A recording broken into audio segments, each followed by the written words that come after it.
Alors oui, la lime elle est pas très stable, tu vois, on l'entend, mais bon là c'est un transfo récupéré d'une lime d'un ampli de merde là, chinois de merde, tu vois, qui vient de un Carter Cash ou un truc comme ça quoi. Hop, donc là j'ai fait une lime à découpage, donc on va dire que ça va ma masse d'alimentation qui est ici, enfin là c'est ma prise de mesure, la masse qui est ici, elle va être isolée de la masse de sortie de l'autoradio. C'est-à-dire que ma masse, ça va être isolée. Donc comme ça, j'ai pu avoir de parasites de boucle de masse, tu vois. Et en même temps, cette alim, elle va alimenter l'ampli en même temps. C'est-à-dire que en gros, ampli et poste, ils seront sur une masse à part, quoi. Elle sera plus sur la masse de la voiture, quoi. Enfin, masse du châssis, quoi. Bon, après, qu'on appelle ça, si la masse du châssis, elle vient de toucher la masse de l'autoradio, on sait jamais qu'on appelle ça que t'as le contour, là, il soit connecté à la masse, on sait jamais. Bah là, le circuit, là, il peut fonctionner avec la masse connectée. Mais comme le plus de volt, il sera différent des deux côtés, il y a aucun problème, quoi. Donc voilà, un petit testeur aussi. Et petit bordel sur le bureau, comme d'habitude. Je te montre pas le reste de l'appart. Et bien sûr, ce montage avant de le faire tourner sur batterie, je le fais tourner avec une anime à découpage récupérée sur un vieux PC mort. Voilà. Et bref, après je charcute le bout et je viens me brocher avec des petites cosses qui vont bien, quoi.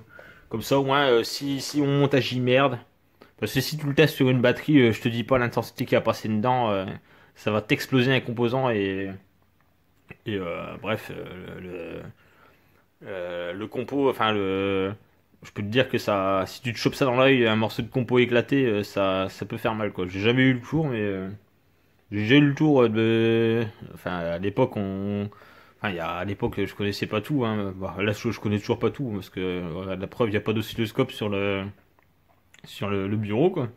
Et donc moi je teste ça avec une lime à découpage parce que la lime à découpage elle a toutes les sécurités intégrées, quoi. Donc après faut pas non plus mettre une lime de bourrin, hein. Tu mets pas une lime de 30 ampères non plus, quoi.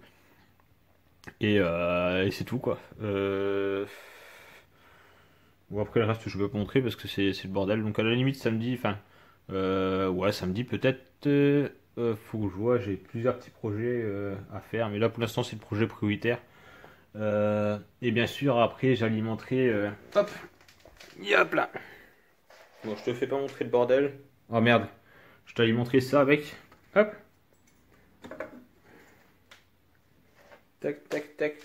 Oh là le bordel. Hop, petit amplificateur classe D. Là, je tape 2 fois 40 watts avec mon alim en 30 volts ici. Mais bon, après, celui-là, pareil, hein, le transfo, je peux bobiner deux secondaires. Un secondaire en 14 volts pour l'autoradio et un secondaire en 30 volts pour l'ampli, quoi. Mais bon, comme celui-là, je vais l'améliorer. Mais je vais déjà faire des essais avec cet ampli-là. Et je vais voir ce que ça donne niveau son, tout ça, quoi. Parce que je sais que celui-là, il a un petit défaut, c'est que, comme c'est du classe D, mais comme c'est une expérimentation, c'était le premier classe D que je faisais, donc voilà, quoi. Non, le deuxième plutôt. Vous avez même de la bouffe, là, hop. Et le pocho, pocho. Et sinon, après, j'ai montré les jouets, enfin, ce jouet là et d'autres jouets qui sont là-dedans, tu vois, hop. Il y a aussi ça. Enfin bref, je te montre pas tout, hein. Ça c'est un éthylotest parce que tu vois, je suis tellement, tu vois, je tourne au coca, donc ça repère les vapeurs de gaz de coca, tu vois. Et comme ça au moins, je sais si j'ai trop bu, tu vois. Non, c'est pour le CO. Bon allez, c'est bien.